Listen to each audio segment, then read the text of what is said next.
Hey friends, it's me, Pastor Doug, with another word of encouragement for the day. For today, Friday, November 20th. And today's word comes out of 1 Timothy chapter 6, verses 18 and 19. And in it, we're going to continue to explore our relentless preoccupation with stuff. So Paul is writing a letter to his young protege, a young man named Timothy, who is pastoring and leading a church. And Paul is sort of teaching him how to lead. And so he tells Timothy to do something. He says, command them, his congregation, command them to do good, to be rich in good deeds, and to be generous and willing to share. Paul says, in this way, they will lay up treasure for themselves as a firm foundation for the coming age. In other words, similar to Jesus' use of the idea of treasures in heaven. It's kind of the same idea. So Paul says, in this way, they will lay up treasures for themselves as a firm foundation for the coming age, so that they may take hold of the life that is truly life.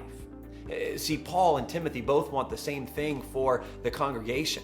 They want for them to have the kind of life that is truly life. And so Paul talks to Timothy about things that have real value.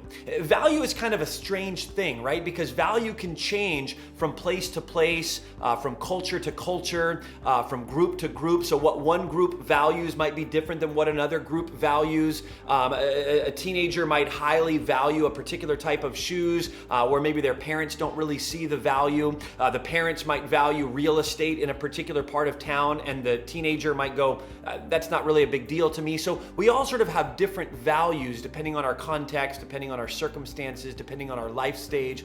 But for Paul, he says, listen, forget what you know about what's truly valuable. He says there are things that actually have real eternal value, and those are the things that you should pursue. He says, command them to do good, to be rich in good deeds, to be generous and willing to share. For Paul, those are the things that have real eternal value.